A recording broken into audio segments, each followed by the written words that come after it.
अगलो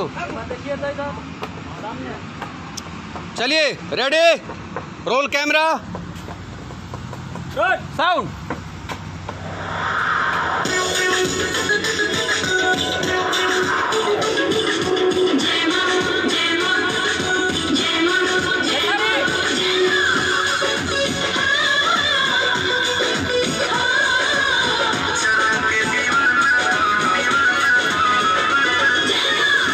mobile रखो वहाँ पे, mobile रखो।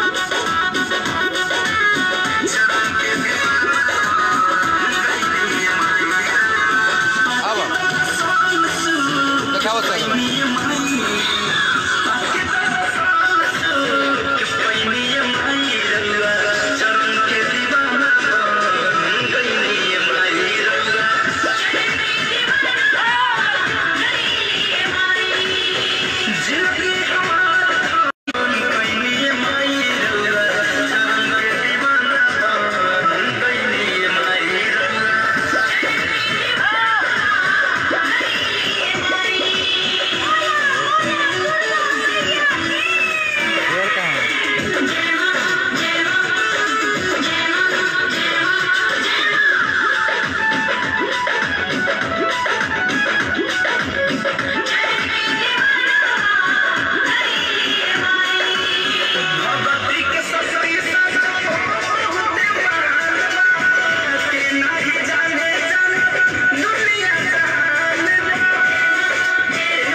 Smile smile.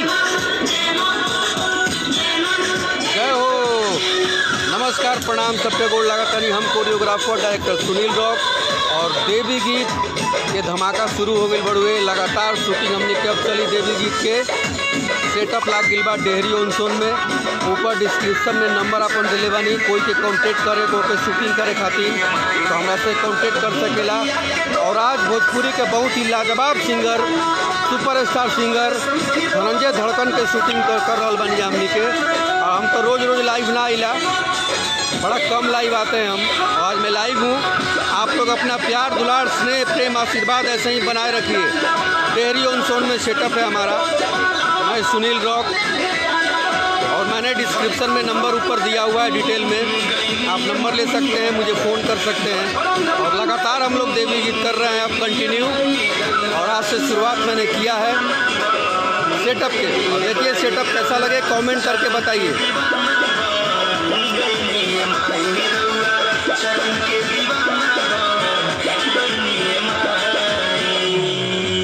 वाह। और जैसा कि मैंने बताया कि हमारे चहेते दिल के बहुत ही करीब, बहुत ही लाजवाब और प्यारे सिंगर धनंजय धड़कन। नमस्ते, प्रणाम। हमारे जितने भी श्रोतागण भोजपुरी के जितने भी हमारे इस लाइव पे जुड़े हुए हैं, सब कोई को दिल से प्रणाम है। आज हम आप लोग जो देख रहे हैं हमारे सुनील भैया के आईडी से, फेसबुक आईडी से, और आप लोगों को भी दिल से प्रणाम है। और हम लोग यहाँ पे देवरिया की पावन धरती पे, सासाराम डेहरी के पावन धरती पे आज देवी सॉन्ग माता रानी का आज शूट हो रहा है। और आप लोग लाइव भी देख रहे हैं। सुबह से लागल बनी जा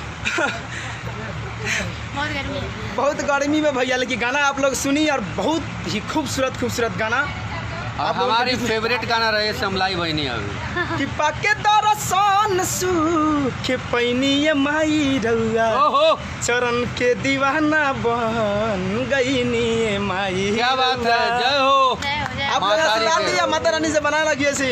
जय हो। ये देखिए बहुत ही प्यारी एक्ट्रेस पूजा पांडे। मैं सिंगर एंड एक्ट्रेस पूजा पांडे। आप लोग तो मेरे को जानती हैं। अरे बिल्कुल बिल्कुल। और सुनील सर का बहुत सहयोग रहा मेरे ऊपर। बहुत बचपन से मुझे प्यार दुलार देते आए हैं। जो मैं कुछ भी नहीं जानती थी, सर ने मुझे डांस सिखाया और मैं आज बहुत खुश हूँ। सर हमेशा याद करते हैं मेरे को। बिल्कुल ऐसे और ही। इसी तरह माता रानी से मेरी ये दुआ है कि धनंजय धड़कन जी को, सुनील सर को माता रानी इसी तरह आगे बढ़ाए। सब कोई सो हैप्पी और लव यू ऑल फ्रेंड्स। जय माता दी। क्या बात है, बड़ा निमन लगा था। और आप लोग देख सकते हैं बहुत ही लाजवाब और प्यारा सेटअप। माता रानी को जितने लोग देख रहे हैं वहीं से प्रणाम कर लें दिल से एकदम, क्योंकि दूर से भी इंसान दिल से याद कर सकता है। महातारी तो करकंड में बसी हैं।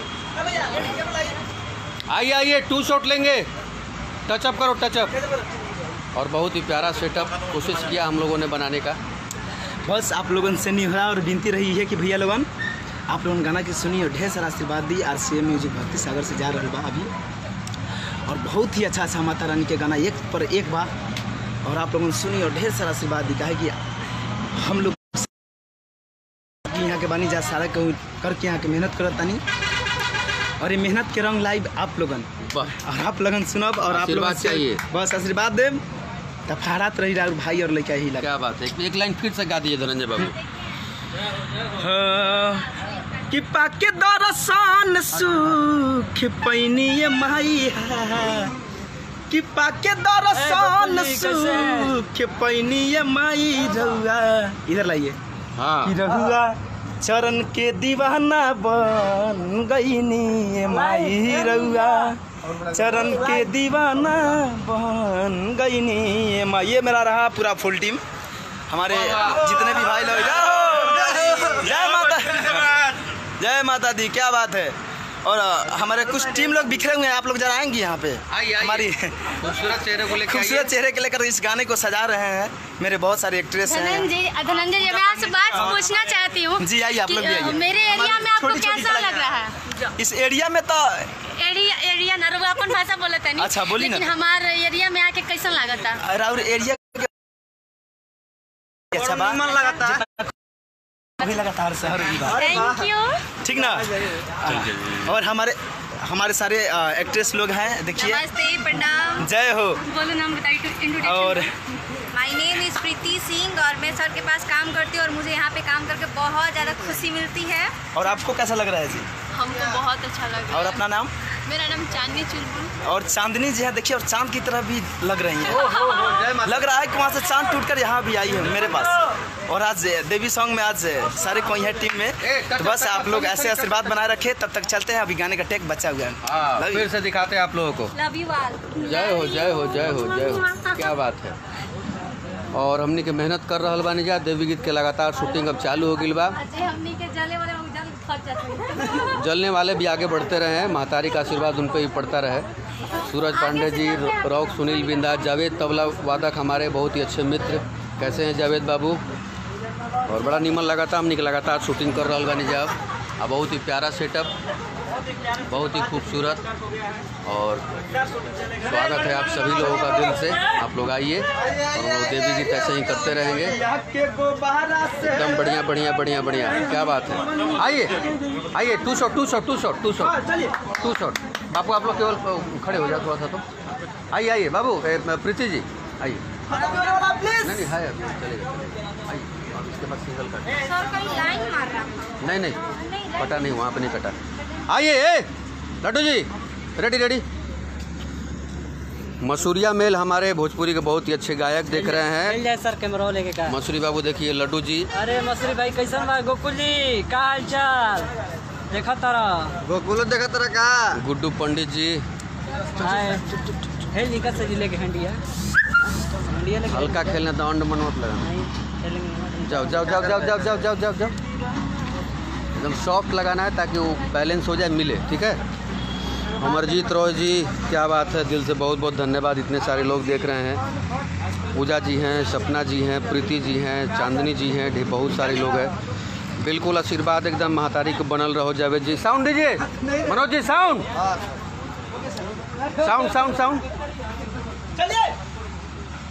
बहुत बहुत धन्यवाद। हुसैन जी, दीपक कुमार पटेल जी, रॉक सुनील बिंदास, गोकुल राहुल हमारे बहुत ही अच्छे एडिटर। दोनों भाई देख रहे हैं, दोनों का दिल से स्वागत है।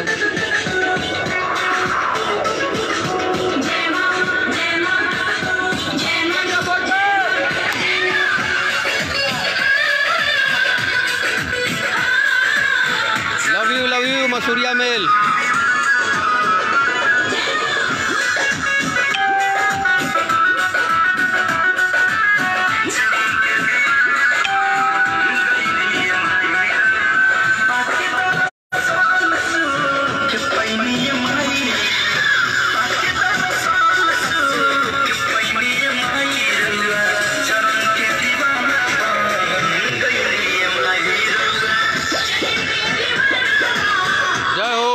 पुष्पम जी क्या हाल चाल है? आनंद गुप्ता जी, रॉक सुनील बिंदास, कमल तिवारी जी नारायणपुर से देख रहे हैं।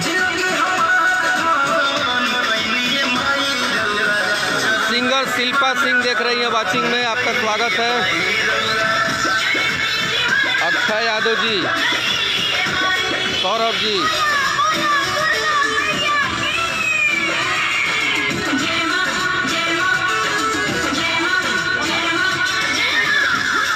ओहो क्या बात है, बहुत बढ़िया।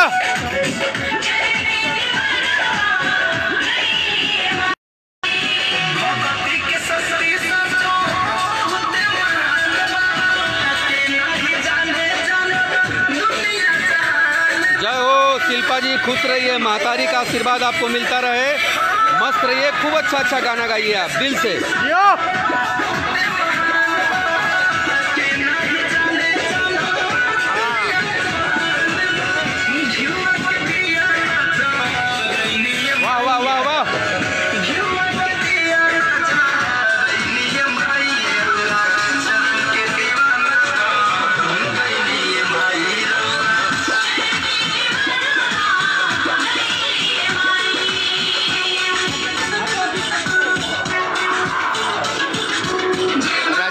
बनारस गए हैं, बनारस।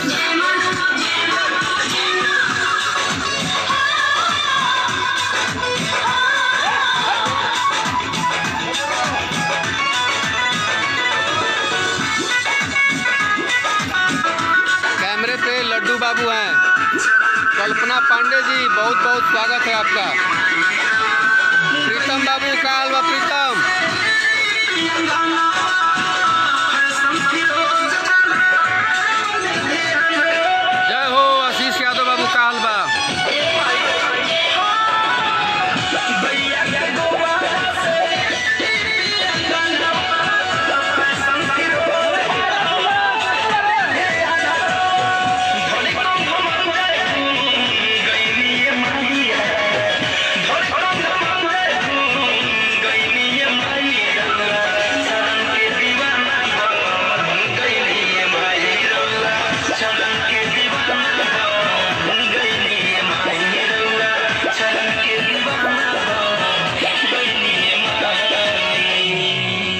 क्या बात है, बहुत बहुत धन्यवाद आप सभी का। आप लोग देख रहे हैं इतने सारे लोग।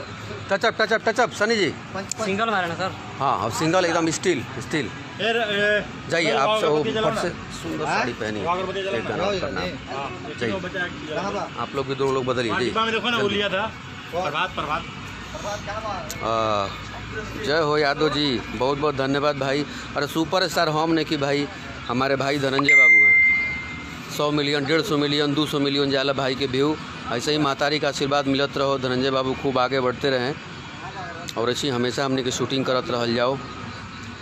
रजनीश तिवारी जी, जय हो एकदम बढ़िया है। ननक सिंह जी वाचिंग में है, आपका भी बहुत बहुत स्वागत है। और मैंने नंबर दिया हुआ है ऊपर डिटेल में, आप नंबर ले सकते हैं, कांटेक्ट कर सकते हैं। और हम लोग लगातार अब देवी की शुरुआत कर दिए हैं और सेटअप हम लोग का आज ही फाइनल हुआ। आज से ही हम लोग शूटिंग करना स्टार्ट किए हैं। बिल्कुल गुड्डू पंडित जी, आपका भी होगा, एकदम स्वागत है आपका। कृष्णा कार्तिक जी, आशीष यादव, जय हो। प्रीतम जी, लव यू भाई, दिल से एकदम। प्रीतम बाबू, जितने भी लोग देख रहे हैं कम से कम शेयर मारा करिए आप लोग। अखिलेश यादव जी, क्या हाल चाल है अखिलेश बाबू? बहुत ही अच्छे गायक हमारे छोटे भाई अखिलेश जी, बहुत अच्छे मित्र भी हैं। लेंस दे, लेंस।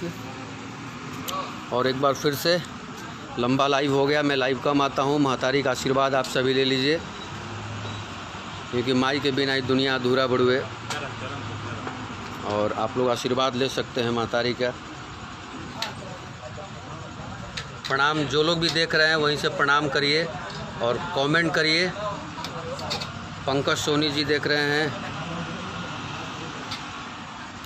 बहुत ही सुंदर सेटअप। कपिल मौर्य सिंगर जी, आपका भी दिल से बहुत बहुत धन्यवाद।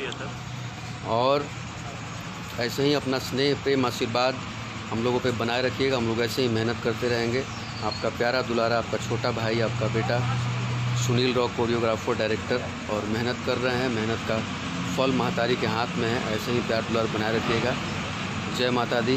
आप सभी को दिल से बहुत बहुत धन्यवाद।